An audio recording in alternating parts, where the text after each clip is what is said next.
All right. Well, group of five. One of them will get into the college football playoff. So who will it be? Yeah, at this point, I think that USF is the answer that a lot of people are rolling with, and I will continue with that. I think that Byron Brown in that offense has enough to get it done against the majority of teams. I will say, watching North Texas for like parts of that game, I wasn't completely convinced because they definitely didn't look like that USF team that's number 19 in the country for part of that game. It was at North Texas, the first sold out crowd that they've had in forever, if actually forever. And that North Texas team was 5-0 coming into that game, so they were genuinely a threat. But we'll see how this ends up shaking out. My pick right now would be USF. Maybe some bias. I want the teams that Miami's beat to do as well as possible at this point. Having a win with USF being maybe a top 15 team by the end of the season would look really good. But yeah, they'll at least get the Memphis part of that scheduled out as they play Memphis in literally like 2 weeks from now.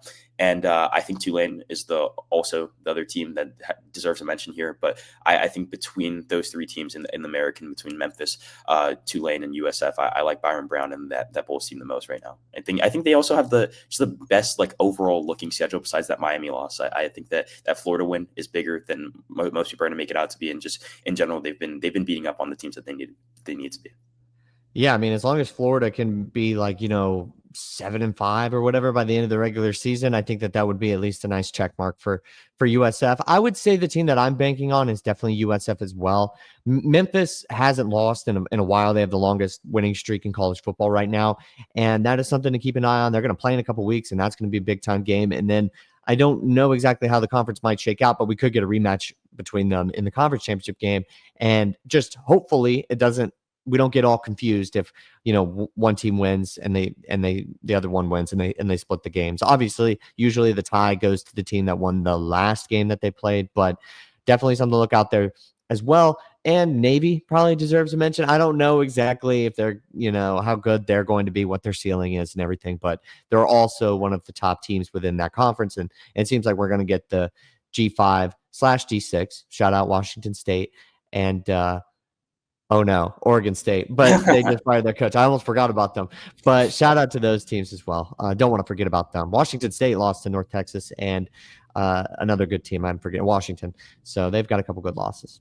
Oh, and Ole Miss. No, yeah, I'd have to double check actually. I don't Whatever, think you get my Washington point. That's enough for the Pac-2 shout out. So, but I think all of those teams are good.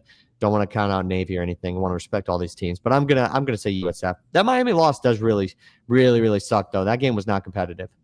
Yeah, it wasn't by any stretch of the imagination, and I think that is kind of just a common theme around like the teams that are going to be playing big teams. I feel like the group of five teams this year just don't have that Ashton Genty or somebody like that can really dominate a big school, and it's unfortunate because last year you really saw like Boise State have a genuine chance of making like some sort of run with Ashton Genty, but I just don't see that with any of these teams this year.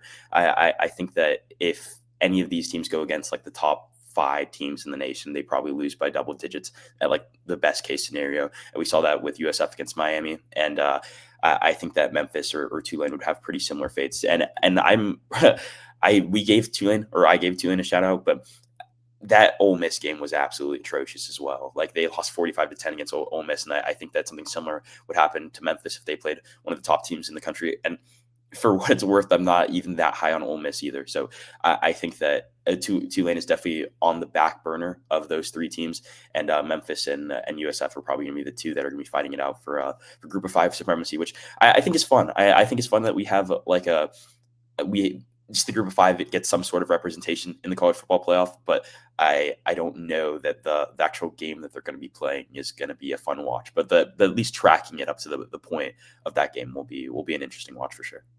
I've said this. It's just always going to take a couple more years for the G5 to be able to catch up to the rest of the Power Four conferences as far as like the upper echelon teams being able to at least compete with some of the top teams that make the playoff. Like it's just going to take a minute. I mean, if you look at some of the teams that just made it, that joined the Power Four conferences from G5, they're all pretty decent except for UCF.